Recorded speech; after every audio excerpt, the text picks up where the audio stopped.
Então vamos continuar nossa exposição no capítulo 2 do Evangelho segundo Mateus. Nós concluímos o capítulo... Semana passada eu não estive aqui, né? Eu e Ilana, a gente foi fazer o casamento da Lisa. Quem lembra da irmã Lisa? A Lisa foi uma das primeiras... um dos primeiros membros, né, da nossa comunidade, casou, foi morar lá em Vargem Pequena. Aí está congregando agora mais perto de casa, né? Mas nos abençoou muito com as crianças, fez um trabalho sensacional com as crianças. E eu amo quando isso acontece, né? Quando você sai de uma comunidade local, vai para outra e a amizade continua, né? Cara, é uma loucura que alguém tenha que parar de falar com alguém ou se afastar de alguém porque não congrega no mesmo lugar. Isso não faz sentido, isso não entra na minha cabeça. E aí ela fez maior questão da gente ir lá, a gente foi lá para depois de Visconde de Mauá fazer o casamento dela. Mas eu e a Ilana, a gente ficava conversando, né?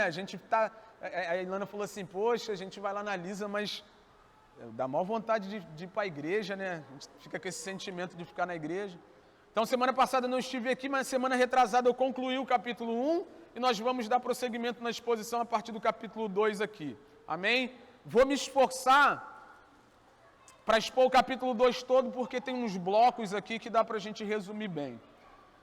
Tendo Jesus nascido em Belém da Judéia, nos dias do rei Herodes, eis que vieram os magos do Oriente a Jerusalém e perguntavam, onde está o recém-nascido rei dos judeus? Porque vimos a sua estrela no Oriente e viemos para adorá-lo. Ao ouvir isso, o rei Herodes ficou alarmado, e com ele toda Jerusalém. Então Herodes convocou todos os principais sacerdotes e escribas do povo e lhes perguntou onde o Cristo deveria nascer. Eles responderam, em Belém da Judéia, porque assim está escrito por meio do profeta. E você, Belém de Judá, de modo nenhum, é a menor entre as cidades, entre as principais de Judá. Porque de você sairá o guia que apacentará o meu povo de Israel. Com isto, Herodes, tendo chamado os magos para uma reunião secreta, perguntou-lhes sobre o tempo exato em que a estrela havia aparecido. E, enviando-os a Belém, disse-lhes, vão e busquem informações precisas a respeito do menino, e quando tiverem encontrado, avisem-me, para que também possa ir adorá-lo. Depois de ouvirem o rei, os magos partiram, e eis que a estrela que viram no Oriente ia diante deles, até que chegando, parou sobre o menino, onde o menino estava. E vendo eles a estrela, alegraram-se com grande e intenso júbilo. Entrando na casa, viram o menino com Maria, sua mãe, prostrando-se o adoraram. E abrindo os seus tesouros, entregaram-lhe suas ofertas, ouro, incenso e mirra.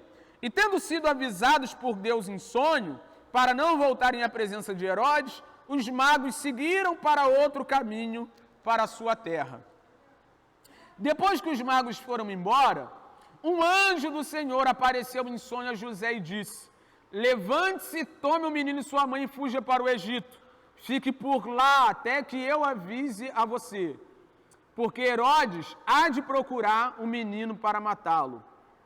Levantando-se José, tomou de noite o menino e sua mãe e partiu para o Egito, onde ficou até a morte de Herodes. Isso aconteceu para que se cumprisse o que foi dito pelo Senhor por meio do profeta, do Egito chamei o meu filho.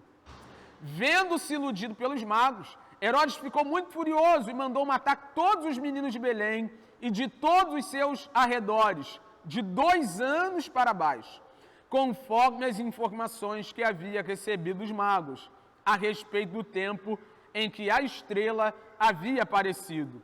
Então se cumpriu o que foi dito pelo profeta Jeremias. Ouviu-se um clamor em Ramá, pranto e grande lamento. Era Raquel chorando seus filhos, inconsolável, porque eles já não existiam.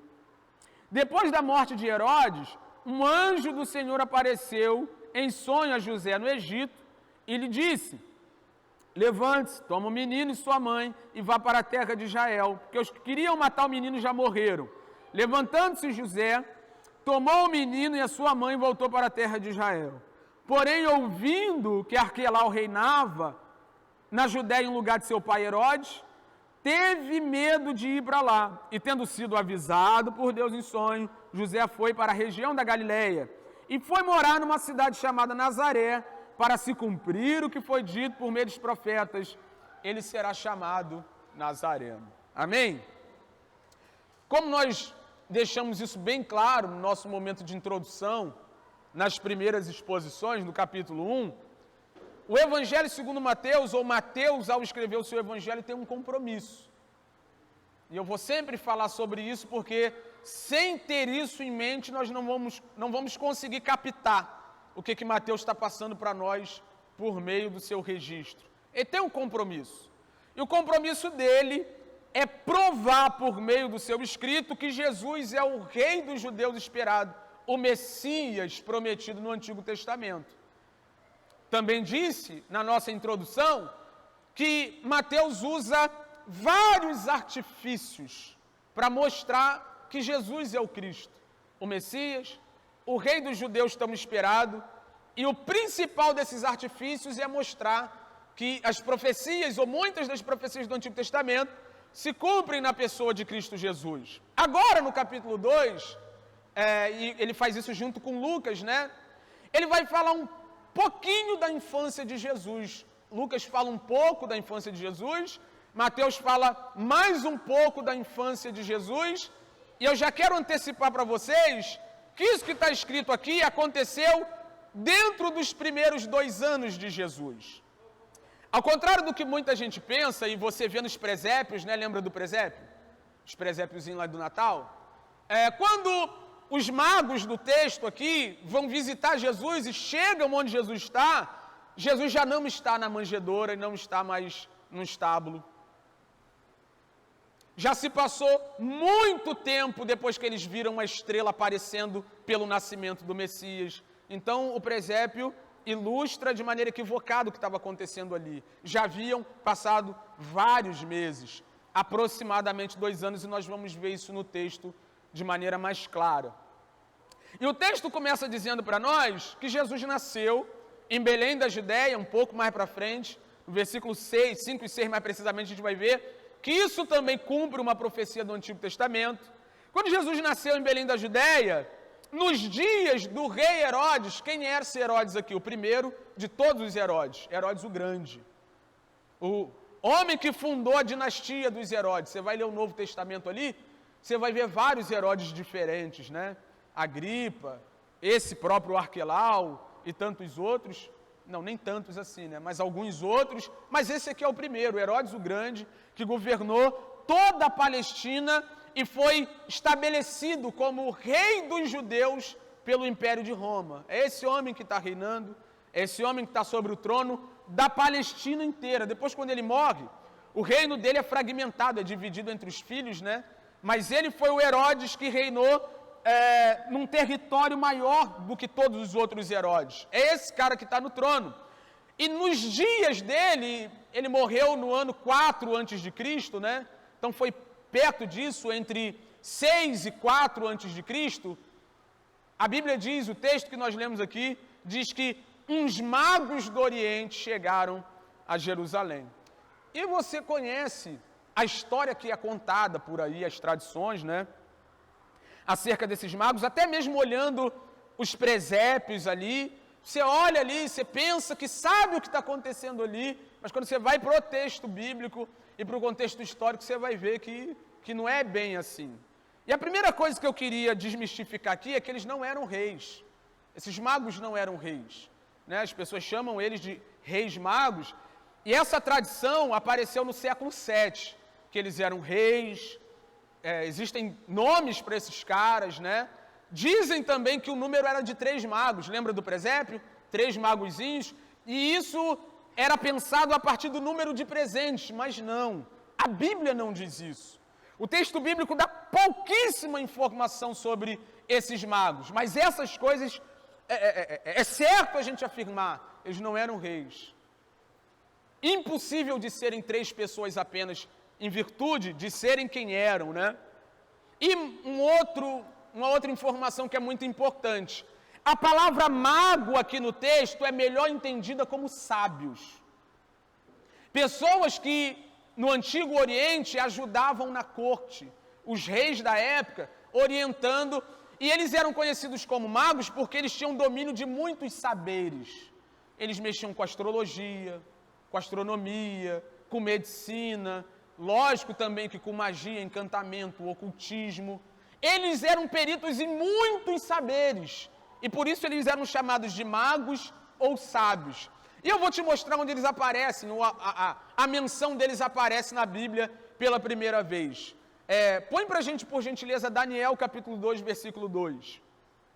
Por gentileza. Ah lá, ó. Nabucodonosor tem aquele sonho perturbador do capítulo 2, né? O texto diz, por isso o rei convocou quem? Os magos, os encantadores, os feiticeiros, os astrólogos, para que lhe dissessem o que ele havia sonhado quando eles vieram e se apresentaram ao rei e tal, e continua, né? Então Nabucodonosor tem um sonho perturbador e ele precisa de gente capacitada para dar a interpretação do sonho. Então era assim que essa galera trabalhava, adivinhando sonho, dando interpretação de visão, eram peritos em profecia, eram peritos em astrologia, astronomia, encantamento e essas coisas todas. Eles trabalhavam nas cortes do Oriente Antigo. E quando o texto diz que eles vêm do Oriente, é muito provável que o texto esteja dizendo que eles vieram da região onde ficava a Babilônia, ou a antiga Babilônia, onde foi estabelecido o Império Medo-Persa, né? Quem viu aí o filme dos 300? Viu? Os dois? 300 e 300, o outro é o quê? Ascensão do Império, né? Se você prestar atenção no filme, você vai ver que o governo persa tinha muito dessa ideia de misticismo. Em volta dos governantes ali, as cenas vão passando, você vai vendo que tinha uns encantadores, uns magos, uns caras que ficavam perto do rei. É mais ou menos aquilo ali, é assim que esses caras trabalhavam. E aí, o texto diz que eles vêm até Jerusalém, porque, Wesley, diz o versículo 2, eles perguntavam, onde está o recém-nascido rei dos judeus? Porque vimos a sua estrela no Oriente e viemos para adorá-lo. Então aqui o texto já começa a mostrar para nós, e Mateus faz questão de colocar isso diante de nós, que a manifestação e a vinda do Messias já está mexendo com o povo de fora de Israel. Existem alguns gentios que já estão sendo tocados, impactados e mexidos pela verdade da vinda do Messias. E, de acordo com a grande maioria dos entendedores, pensadores, esses homens tiveram um primeiro contato com a palavra de Deus quando Daniel, Misael, Ananias e Azarias foram parar dentro da Babilônia. Então ali eles já começaram a ter contato com a ideia de que tem um homem, um enviado que vai vir, vai governar sobre tudo e sobre todos. O Messias esperado foi proclamado por Daniel dentro da Babilônia. Ele, perto desses homens, começou a influenciar a classe dos encantadores, dos magos, dos astrólogos, esses homens que trabalhavam ali. E aí, a partir disso, eles começam a pesquisar e a tentar entender que ideia é essa. Quem é esse cara? A ponto de encontrarem a profecia sobre a estrela.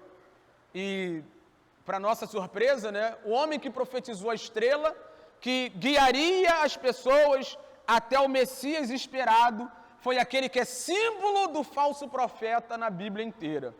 Todas as vezes que a Bíblia vai falar do símbolo do falso profeta, usa a figura de Balaão. E foi ele que profetizou sobre a estrela de Jacó, que guiaria os homens até o Messias. Números, né, capítulo 24, versículo 17. Bota lá pra gente que eu quero ler a profecia, que ela é muito bonita. Balaão, tomado por Deus. Deus toma a boca de Balaão no momento que ele foi pago, né, para amaldiçoar Israel. Deus toma a boca dele e ele diz, eu vejo, mas não agora. Eu o avisto, mas não de perto. Uma estrela seguirá de Jacó. Um cetro se levantará de Israel. Ele esmagará as frontes de Moabe e o crânio de todos os descendentes de Sete. Está falando do Cristo. Eu vejo, não agora. Eu o contemplo, mas não de perto. Eu estou olhando para o futuro e vai vir alguém. E uma estrela vai apontar para ele. E aí, sabendo dessa profecia, esses homens que estudavam os astros, estudavam as estrelas e também a palavra de Deus, a profecia bíblica, agora viram o sinal. De alguma maneira, não se sabe como, de maneira sobrenatural eles entenderam, aquela estrela é a estrela da profecia, e vão parar lá em Jerusalém para adorar a Cristo. E os pais da igreja comentavam isso aqui dizendo o seguinte, que a verdade de Deus, o evangelho de Deus já havia alcançado os gentios, e os sábios de todo mundo já estavam se curvando à sabedoria do próprio Deus. Eles vêm do Oriente para se curvar diante do verdadeiro Rei. Eles vêm do Oriente para reconhecer o verdadeiro Senhor sobre todas as coisas. E é isso que está acontecendo aqui. E aí, quando a gente fala dessa estrela, eu acho que também é importante dizer, né? Ninguém sabe o que era na verdade, né? Alguns dizem que era uma supernova, outros dizem que era um meteoro, outros dizem que era um alinhamento de planetas. E há quem acredite nisso sério, um alinhamento de planetas. Ninguém sabe o que é, mas eu particularmente fico com aqueles que pensam que era um fenômeno sobrenatural. Porque a gente vai olhar para o texto depois e a gente vai ver que a estrela se movia. Que a estrela ia aparecendo e sumindo, se movendo e guiando os sábios, os magos, até o lugar onde Jesus estava. Então penso que era um fenômeno sobrenatural. E aí o versículo 3, eu quero começar aqui a expor esse primeiro bloco aqui e a verdade que está contida nele.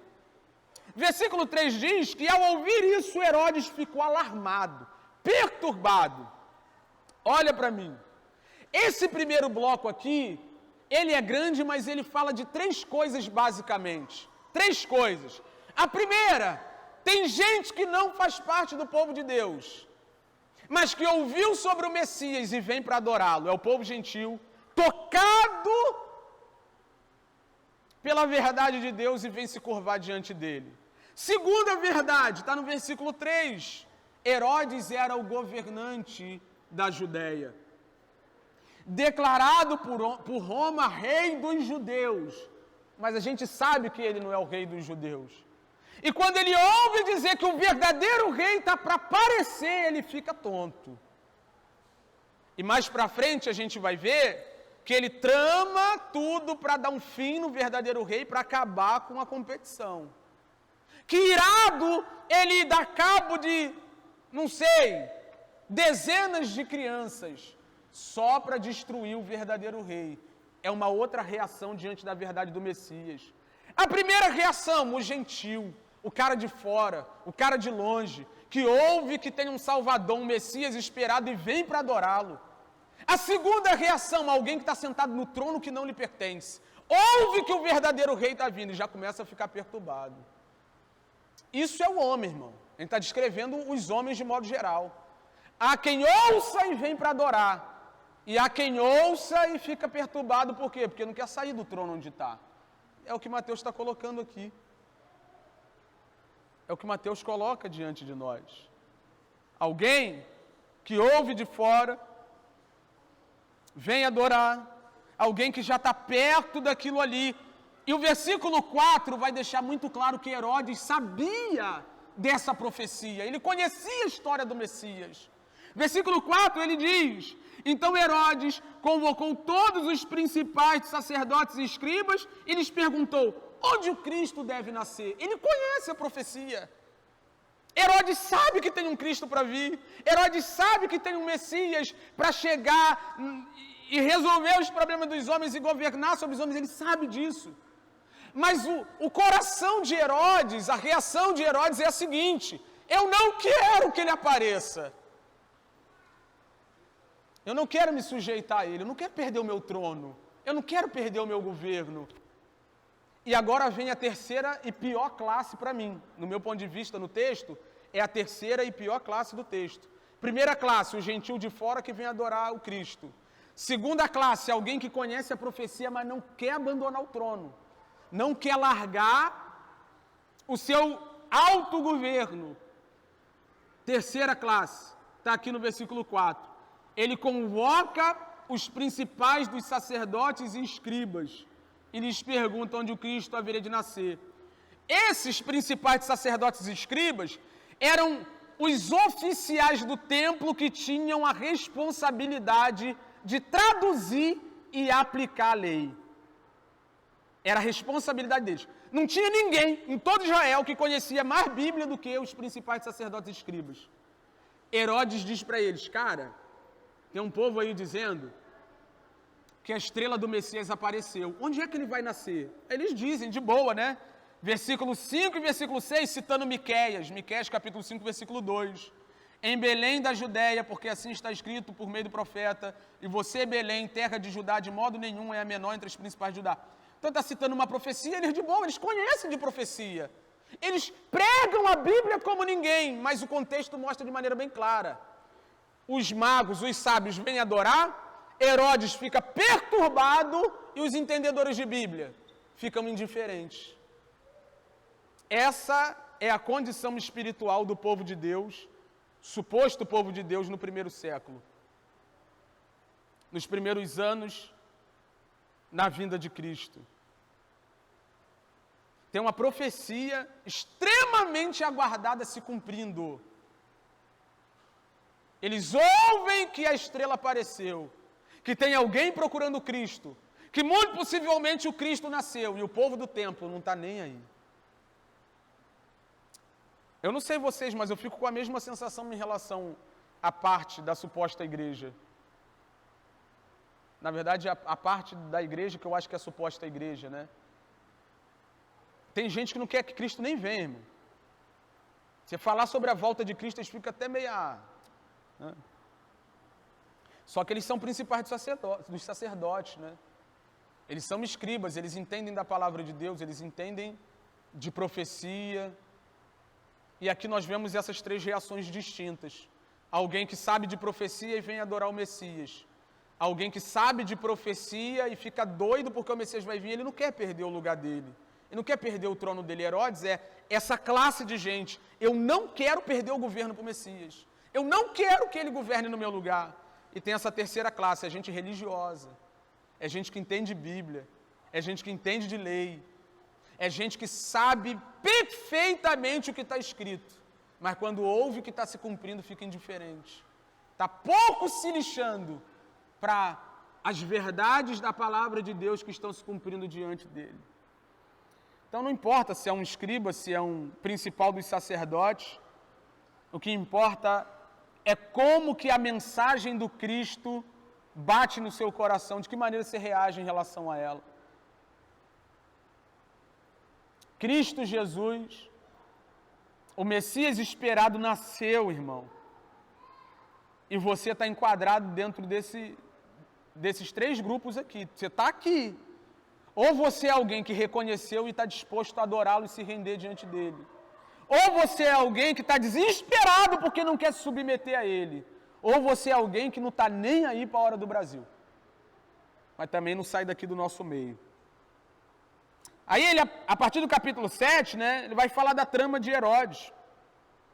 Que Herodes chama os magos, numa reunião secreta, pergunta, né, sobre o tempo exato da estrela, e aí é que a gente vai ver que não é o dia que Jesus nasceu. Jesus já não é mais um recém-nascido.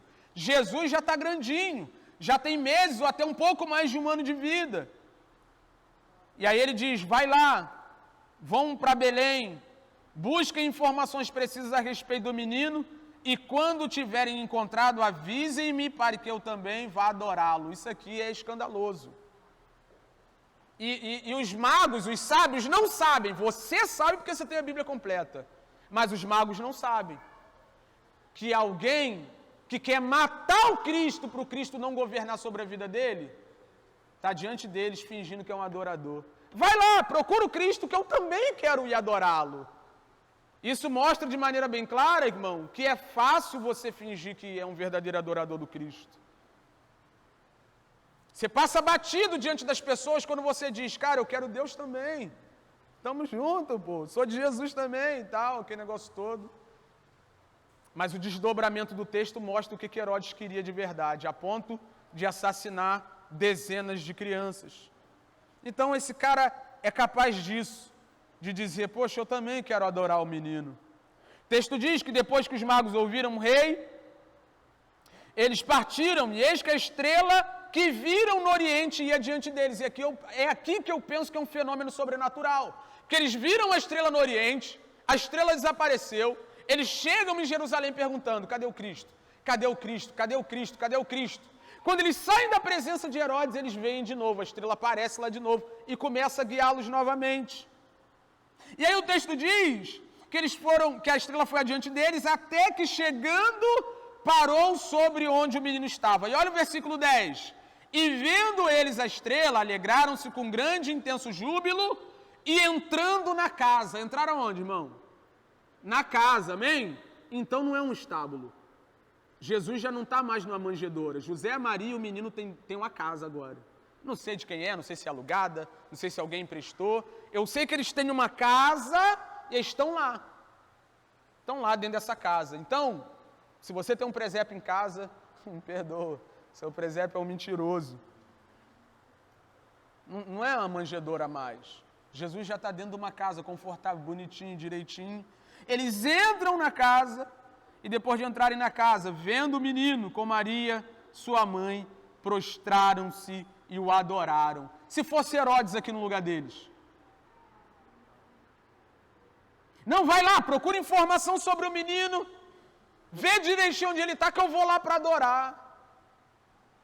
O contexto diz que depois Herodes se mostra um assassino, ele não quer perder o trono dele. Mas os magos não, os sábios, eles chegam diante do menino e mostram com atitudes que eles queriam adorar de verdade. Eles se prostram diante do menino. E fica claro para nós que a mensagem do Messias atravessou fronteiras e alcançou um povo distante. E agora eles estão diante do Rei da Glória. E o versículo continua dizendo que, abrindo os seus tesouros, entregaram-lhe suas ofertas. Eu esqueci de anotar, mas acho que é Salmo 72, ou 70 alguma coisa, 70 alguma coisa ali, né? Parece que é uma alusão a esse salmo, porque o salmo diz que o rei esperado, o Messias esperado, seria celebrado com esse tipo de presente. Isso aqui é presente de rei. Ouro, incenso, mirra, isso aqui é presente de rei. E há quem pense que isso aqui tem alguma coisa a ver, ou o cumprimento do tipo de Salomão. Porque quando Salomão começa a expandir o seu reino, a glória de Salomão começa a ser espalhada pelo mundo, a rainha de Sabá vem na presença dele, para ver a glória dele, e traz um monte de presente. Então parece que Salomão é um tipo de Cristo, e aqui a gente vê pessoas vindo de longe, trazendo para o rei, para o verdadeiro rei, o que eles tinham de mais precioso: ouro, incenso e mirra. E aqui eu quero falar mais uma vez, né, sobre essa questão. Por que a tradição acredita que eram três reis magos? Por causa da quantidade de presentes. 3 presentes, 3 reis, mas não necessariamente, né? Essa conta está errada. Eles chegam lá, abrem os seus tesouros e entregam a Jesus. E aí, no versículo 12, a gente continua vendo aquilo que eu estou falando desde a semana retrasada. No versículo 12 diz o texto: e tendo sido avisados por Deus em sonho, para não voltarem à presença de Herodes, os magos seguiram por outro caminho para a sua terra. Vou perguntar mais uma vez para você seguir o meu raciocínio. Os magos sabiam que Herodes era um falso adorador, sim ou não? Não. Eles não sabiam que Herodes estava de más intenções, mas existe alguém no controle da história que sabe. Quando a gente viu a história de José e Maria, o cara está noivo, nunca tocou na mulher, a mulher aparece grávida, ele fala: meu Deus, e agora? O que eu vou fazer? Eu vou deixar essa mulher, vou abandonar essa mulher. Aí o Senhor, que é soberano, que está no controle de toda a história, aparece a José num sonho, dizendo: recebe ela, isso é meu, é eu que estou fazendo isso. É esse Deus aqui que aparece para os magos em sonho e diz aos magos: vai por outro caminho, que Herodes parece crente, mas não é. E eu confio nesse Deus. Eu confio no Deus que está no controle da história, nos mínimos detalhes. Se esses magos voltam na presença de Herodes, Herodes ia receber a informação da localização do Cristo e ele ia até o Cristo para matar o Cristo. Mas Deus está no controle da história. E Ele guia até o GPS da jornada das pessoas que estão andando naqueles dias para procurar o Cristo. Não vai por esse caminho não, vire à direita. Não é? É soberania, governo de Deus. Não entra aí, não vai por aqui, vai por lá, não faz isso, não se envolve com isso. É Deus intervindo soberanamente porque Ele sabe o que nós não sabemos. Irmãos, se os magos foram beneficiados pela soberania e intervenção divina, você pode descansar, o mesmo Deus que guiou os magos é o Deus que cuida de sua vida, cuida da sua história, cuida da sua família, cuida dos seus planos, cuida de você. Aí, a gente aqui, né, a gente fala muito sobre soberania de Deus, né? De governo de Deus sobre todas as coisas. Para algumas pessoas isso é assustador, né? Falar sobre soberania divina. Para mim, no meu ponto de vista, é a coisa mais confortadora do mundo. Tem nada mais reconfortante do que saber que minha vida não está sob meu controle. Porque se tivesse, se os magos tomassem o caminho de volta que eles queriam tomar, estava tudo perdido. Mas o Deus que intervém diz, vai por outro caminho. E eu penso que é assim na sua vida, eu penso que é assim na minha vida, eu penso que é assim na vida da igreja, na história da igreja. Seja a igreja como um todo, seja cada um dos cristãos, Deus está no governo dizendo, vai por aqui, vai por ali, preservando a nossa vida e cuidando de nós. Esse é o verdadeiro Deus soberano. O Deus que até quando você não entende, está zelando pela sua vida e cuidando de você. O Deus que tem caminhos melhores e maiores do que os nossos. Esse é o nosso Deus. Aí depois nós temos 3 bloquinhos aqui para a gente começar a encerrar. E esses bloquinhos são extremamente educativos, dentro desse contexto, onde nós vemos Mateus mostrando de maneira muito clara que ali, na infância do Cristo, muitas profecias estavam sendo cumpridas. E o versículo 13 diz, depois que os magos foram embora, um anjo do Senhor apareceu em sonho a José. Irmão, é o que está acontecendo aqui agora, é o que aconteceu lá no capítulo 1, versículo 18. O anjo do Senhor vai aparecendo a José e dizendo, vai para cá, vai para lá, faz isso, faz aquilo. Por quê? Porque Deus inclui José e Maria no seu plano, mas não abandona eles. Sabe? Irmão, meditando sobre isso essa semana, teve um momento de oração meu que eu derramei algumas lágrimas pensando nisso aqui. Sabe, Deus não fica aparecendo para todo mundo em sonho igual apareceu para José. Ele não fica, né, o anjo do Senhor aparece, não fica, né? Mas existem muitos outros meios pelos quais o Deus que invadiu a sua vida vai cuidando de você, vai te dando os caminhos, os nortes. É a boca de um irmão que ele usa. Por isso que eu falo que a igreja, meditando sobre igreja local, para mim existem pouquíssimas coisas que são tão efetivas para o bem de um cristão como a igreja local. Tem nada que te proteja mais, não tem nada que cuide mais de você, não tem nada que te edifique mais. Tu chega aqui tonto, perturbado, do nada alguém está falando de algo que não tem nada a ver com nada. Aí tu fala, meu Deus, aqui Deus usando esse irmão. E aí alguém pega, chama depois do culto, vamos comer um negócio, chega lá, conversa. E aí você se sente bem para abrir o coração. E aí alguém olha nos seus olhos, né, e percebe. Ainda bem que aqui a gente não tem esse negócio, pega na mão do irmão, olha para o lado, né. A gente não tem isso aqui. Mas a gente conversa, bate um papo, olha um no olho do outro, você pode perceber o outro. E aí, fora do contexto de igreja, lá onde você trabalha, né, eu vejo vários testemunhos assim, meu patrão nem é crente. Cara, Deus está no controle do seu patrão, mano. Ah, meu vizinho, Deus está no controle do seu vizinho, da sua família. Então Deus vai falando, Deus vai guiando, Deus vai fazendo, Deus vai trabalhando. E aqui a gente vê isso. O anjo do Senhor apareceu a José e disse, levante-se, toma o menino e sua mãe e fuja para o Egito. Por quê? Fique lá Fique por lá até que eu avise você, porque Herodes há de procurar matar o menino. Isso é lindo. Herodes ainda nem sabe que os magos foram embora. Mas antes de acontecer, Deus já está guiando a trajetória de José. José, você não sabe o que vai acontecer amanhã, mas eu sei. Eu sei que Herodes vai tramar contra o menino. E torno a dizer, irmão, se isso aqui não trouxer confiança em Deus para você, não tem mais nada, mais nada. Não tem mais nada que traga. Eu quero te encorajar a confiar no governo de Deus, irmão, na soberania divina. Deus está mais preocupado e te ama muito mais do que a sua esposa te ama e está preocupado com você. Sua mãe, seu pai, seus amigos, seus irmãos. E mais do que isso, Deus, além de te amar mais do que todas as pessoas que estão à sua volta, está mais preocupado com você do que todas as pessoas à sua volta, pode mais do que todas as pessoas à sua volta podem. É por isso que é um chamado expresso nas Escrituras para que nós confiemos no Senhor.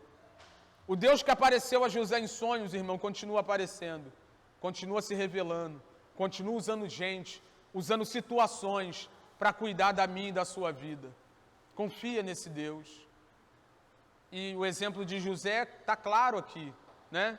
José não está vendo nenhum perigo, não tem nenhum problema diante dele, mas ele confia no Deus que falou com ele. O Deus que olha para o futuro e vê Herodes tentando matar o menino. E o versículo 4, nós vamos ler isso aqui 3 vezes, e eu quero que você preste bastante atenção nisso aqui, dentro desse último contexto aqui. Levantando-se José, tomou de noite o menino e sua mãe e partiu. Quem está acompanhando as exposições já viu isso aqui. O anjo aparece para José e diz, toma a mulher, pode ficar com Maria, que esse menino é meu filho, eu que botei lá pelo Espírito Santo. José obedece e toma Maria como esposa. O anjo está falando de novo com José, José, sai daí e vai para o Egito. José pega o menino, pega a esposa e vai para o lugar onde Deus havia dito para ele ir, né? Isso aqui é extraordinário. Quem já fez mudança aí? Mudança. É horrível. Tem poucas coisas nessa vida que eu não gosto tanto quanto mudança. Mudança é horrível. Arrumar o que está desarrumado já é ruim, imagina botar tudo no lugar. É horrível, é desconfortável. Tem que desmontar armário, tem que fazer isso, pega as coisas, faz a mala, e não sei o que, e não sei o que lá. É muito ruim fazer mudança. E Deus está falando o que para José? Se muda. Pega tudo, pega a criança, pega as paradas e se muda. E deixa eu te dar uma informação aqui.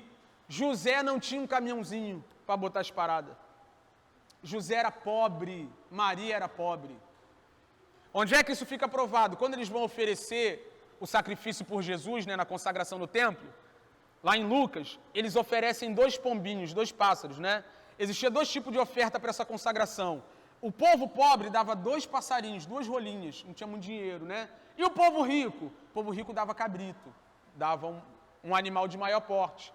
Então José e Maria não tinham dinheiro, eles não tinham um caminhãozinho, eles não tinham um camelo, eles não tinham nada disso, eles têm que botar as coisas nas costas e extremamente desconfortável. Você concorda comigo? Só que ele não quer saber de conforto, ele quer obedecer quem falou com ele. Irmão, eu me apaixonei por José nessa exposição.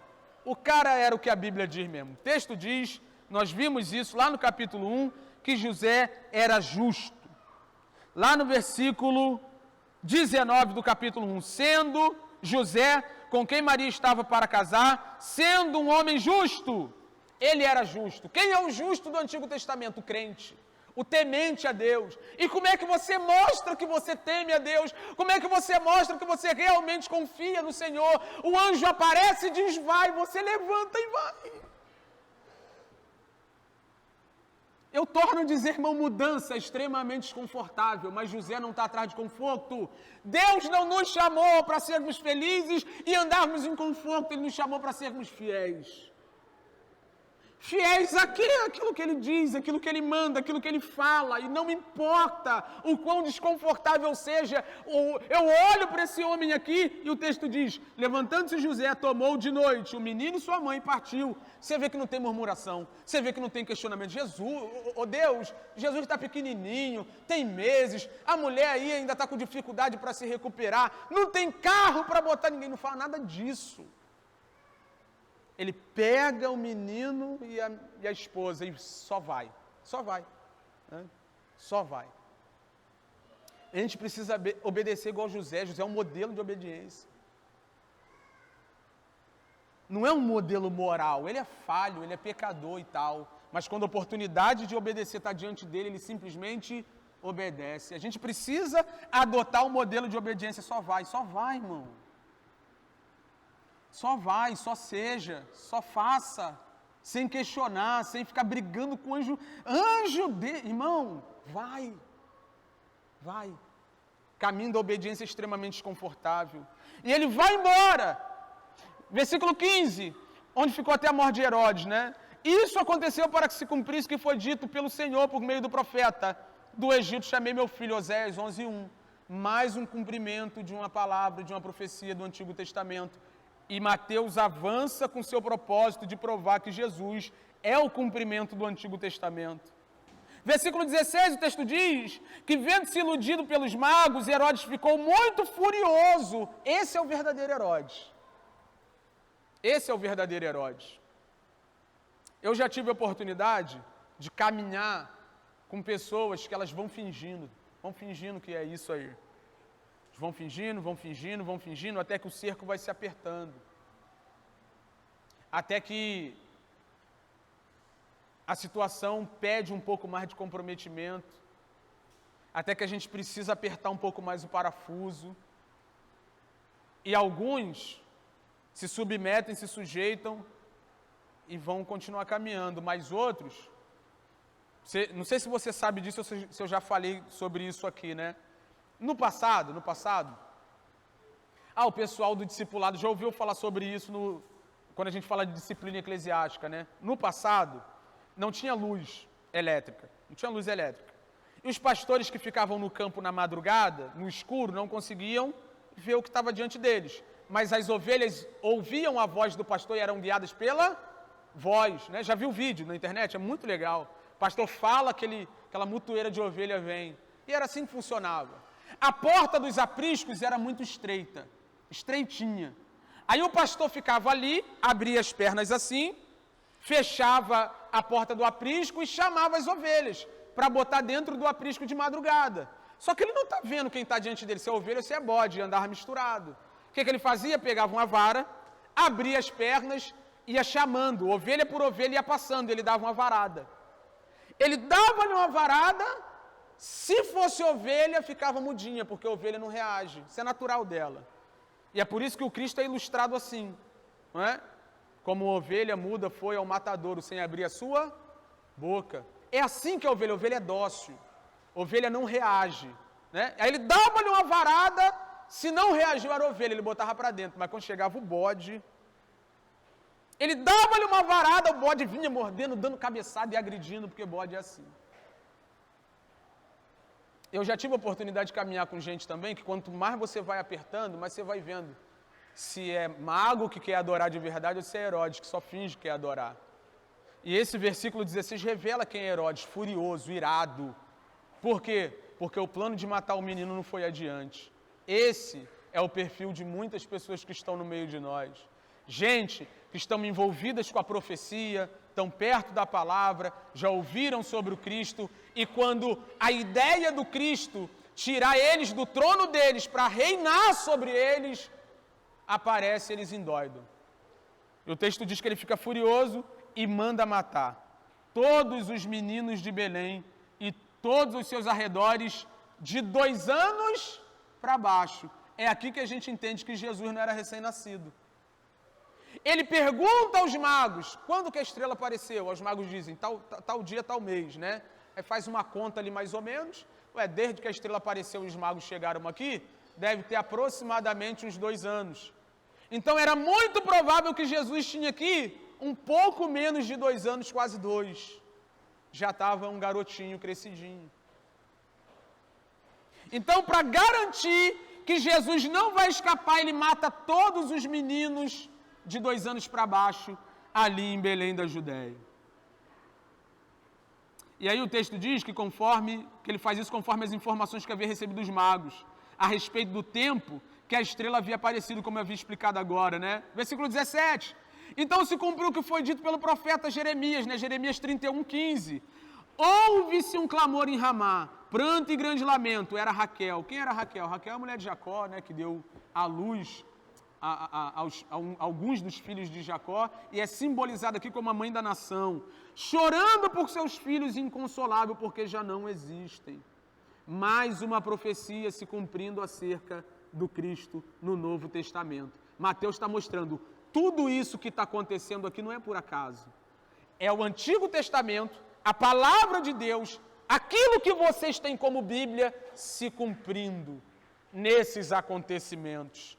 Versículo 19, depois da morte de Herodes, um anjo do Senhor, está vendo? Esse é o seu Deus, cara.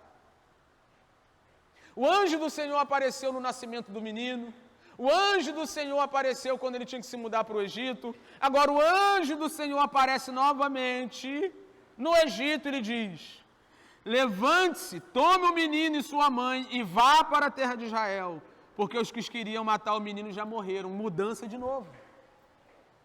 Mudança de novo, desmonta o armário, pega as roupas, de novo, desconforto de novo, dificuldade de novo. E aí o versículo 21 diz, de novo, levantando-se José, tomou o menino e sua mãe voltou para a terra. É para onde? Para lá, então tá. É para onde? Para cá, então tá bom. Volta José, eu volto, vai José, eu vou. Isso é crente. Isso é crente. Ser crente. Foi chamado para obedecer, irmão. Eu fui chamado para obedecer. Eu sei que a minha limitação, os meus pecados, me impedem de ser um obediente pleno. Mas ao passo que nós vamos crescendo, desenvolvendo a nossa fé, crescendo, progredindo e amadurecendo, assumindo a estatura de varão perfeito, nos apropriando da imagem de Cristo. Só isso. E aí a gente olha para o exemplo máximo, irmão, a gente olha para Cristo e a gente vê alguém que não estava nem aí para a sua vontade. Estava nem aí para a sua vontade. Ele diz, capítulo 4, versículo 30, alguma coisa de João, né? Os discípulos chegam ali em Samaria, depois que eles saem para comprar comida, eles olham Jesus assim, trocando uma ideia com a mulher, com o pessoal. Será que ele já comeu? Aí Jesus diz, eu só tenho uma comida, cara. Minha comida e minha bebida é fazer a vontade do meu Pai. Fazer a vontade do meu Pai. Põe pra gente João 12, 27, por favor. Deixa eu ver se eu lembro aqui.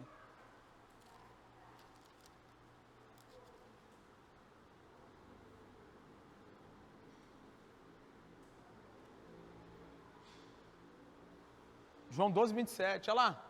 Jesus recebeu uma visita de alguns gregos que queriam ver ele, né? Ele estava pregando o evangelho ali, depois de ter ressuscitado Lázaro e depois do banquete ali com Lázaro. Alguns gregos vêm ver ele de perto. Meu Deus, quem é esse cara? Jesus prega para os gregos e em algum momento ele fica, ai meu Deus, angustiado. Agora meu coração está perturbado, isso aqui é Jesus falando. Agora o meu coração está perturbado. E o que direi? Pai, salva-me desta hora. Todo mundo vai ter um momento de perturbação na vida. Todo mundo. Uns mais do que outros. Eu acho que sou do bonde do mais. Toda hora eu fico perturbado. Toda hora tem uma situação diante de mim que perturba a minha alma. E eu fico, cara, e agora, José? Eu fico, né? Todo mundo, diante de uma situação, vai se perturbar, vai ficar constrangido com a possibilidade de obedecer a Deus ou desobedecer, de seguir em frente. Aí Jesus diz, o que eu vou fazer agora? Vou pedir ao Pai para me livrar desse momento? Vou pedir para Ele, eu não quero passar por isso. Ele conclui, não. Eu vim exatamente para isso, para esta hora. Do que ele está falando ali? Está falando da morte dele. Está falando da cruz, da maior agonia de todas. Estou perturbado e agora? O que eu vou fazer? Eu vou falar, Pai, me tira daqui? Não. Vou ficar aqui. Porque para isso eu vim. Isso é crente. Crente é isso. Você está perturbado, coração... José está ali naquele desconforto todo, faz mala, desfaz mala, vai e volta, saio daqui, vou para lá, mas ele sabe que ele foi chamado para se sujeitar e submeter à vontade desse Deus soberano que está guiando a vida dele. E aí você conhece agora a história, diga amém. Você conhece a história. Se José não obedecesse cegamente à palavra de Deus e à vontade de Deus, o que tinha acontecido com Jesus? É isso que a obediência faz. A obediência nos preserva, cuida de nós, nos guarda. Obediência é a maior proteção do mundo. Pode, não estou falando de mim, né? A gente estava ali hoje, né? O pessoal do discipulado para novos membros, estava ali, a gente estava falando sobre a natureza da palavra de Deus e a palavra de Deus quanto autoridade suprema sobre a vida da igreja. Eu disse para eles, o dia que eu falar alguma coisa que a Bíblia não sustentar, vocês não têm obrigação com isso. Nenhum crente tem obrigação com a autoridade que não seja a palavra de Deus. Agora, por outro lado, se for a palavra de Deus, se por um lado você não tem obrigação com a palavra do homem, por outro lado, não há questionamentos quanto à vontade de Deus. Então, se Deus falou José vai, José vai. Se Deus falou José fica, José fica. Se Deus falou José, vai José, faz o que Deus quer que você faça. Levantando-se José, tomou o menino, sua mãe, e voltou para a terra de Israel. Porém, ouvindo que Arquelau reinava na Judéia, em lugar de seu pai Herodes, teve medo de ir para lá. Né? Então, agora quem está reinando é o filho do Herodes o Grande, Arquelau, né? Reinando na Judéia. E ele tem medo, e isso aqui é muito legal. Porque olha o que o texto continua dizendo. E tendo sido avisado por Deus em sonho, Deus de novo, avisando de novo, falando de novo, guiando José de novo, José foi para a região da Galileia. Por que eu digo que isso aqui é muito legal? Porque isso aqui é uma questão natural, tá? Você vê a soberania de Deus, o governo de Deus sobre a história naquilo que é natural. E o que é natural aqui? O medo de José. José olha para a situação, vê que é o filho do cara que queria matar Jesus que está no trono e fica com medo. Então ele entende, para esse lugar eu não posso ir, sabe? Ele não sabe o que está acontecendo, mas é Deus conduzindo a história para que a palavra dele se cumpra. Onde que a gente vê isso? 23. E foi morar numa cidade chamada Nazaré, para se cumprir o que foi dito por meio dos profetas, ele será chamado Nazareno. Agora, quando a gente fala sobre essa profecia, o cumprimento dela, não existe no Antigo Testamento nenhum texto que chama o Messias de Nazareno. Nenhum. Wesley, então como é que isso se dá? Isso aqui passa uma ideia comum nas profecias do Messias. E qual é a ideia? A ideia é que o Messias seria simples, vindo de um lugar simples, desprezado pela maioria dos homens. Então a ideia da simplicidade, de um Messias humilde, de um Messias que não seria apreciado por atributos humanos propriamente dito, se cumpre aqui. E onde a gente vê isso de maneira mais clara? Quando Natanael ouve falar sobre o Messias e alguém diz, é o Nazareno ali, pode vir alguma coisa boa de Nazaré? Então a ideia do Messias pobre, frágil, desprezível se cumpre aqui. Ele vai para Nazaré, por quê? Porque é mais fácil ser desprezado se você for um profeta de lá. E aqui a gente vê de maneira muito clara como Deus não está preocupado em impressionar ninguém. Se Deus quisesse atrair pessoas por impressionismo, o Messias viria montado num cavalo branco, já coroado e cheio de glória, cheio de pompa. Mas não é assim que o Messias veio. O Messias veio de um jeito para que os cegos realmente não vejam, para que os surdos realmente não ouçam. O Messias veio de um jeito que só quem realmente teve os olhos espirituais abertos podem contemplar. Olhar para aquele homem simples, que anda de um lado para o outro, curando mulheres enfermas, libertando mulheres de demônios, tocando no leproso, ressuscitando os mortos, As pessoas olhem para esse homem simples, que veio de um lugar simples e desprezível como Nazaré. Entendam que ali está o rei,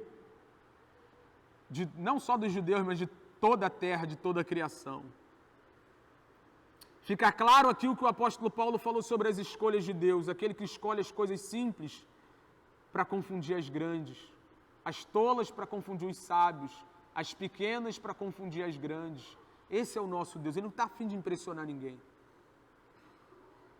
Mas aqueles que olharam para o Messias simples, servo sofredor, homem de dores, experimentado no trabalho, e viram a salvação de Deus, um dia vão estar do lado do Cristo glorificado. Esse Jesus de Nazaré, irmão, tem nada a ver com aquele que aparece para João na ilha de Patmos. O Cristo glorificado, irmão. E aí, quando a gente olha para o relato de João sobre o Cristo glorificado, né? Jesus não tinha olho de fogo, irmão.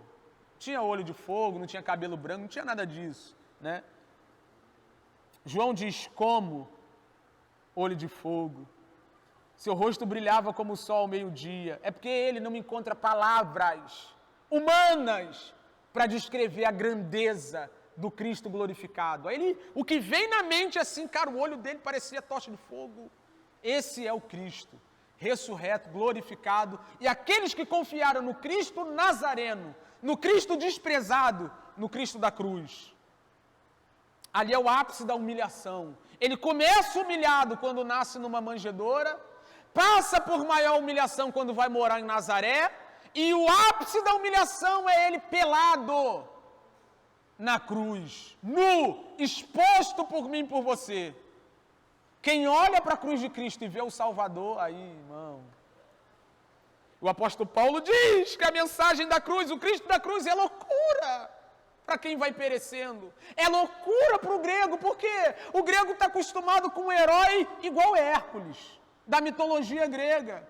É escândalo para o judeu, por quê? Porque o judeu está acostumado a exaltar Davi, um grande herói militar, mas quando você fala de um homem pelado numa cruz, vindo de Nazaré, fica difícil de acreditar que esse cara é Salvador. Mas para que se cumprisse o que foi dito pelos profetas, ele foi se humilhar morando em Nazaré. Esse é o Cristo, o verdadeiro Cristo, humilde enquanto andou entre nós, mas glorificado em sua glória, esperando o dia de vir buscar a sua igreja. Esse é o nosso Cristo. Amém? Pode se colocar de pé para a gente orar e encerrar.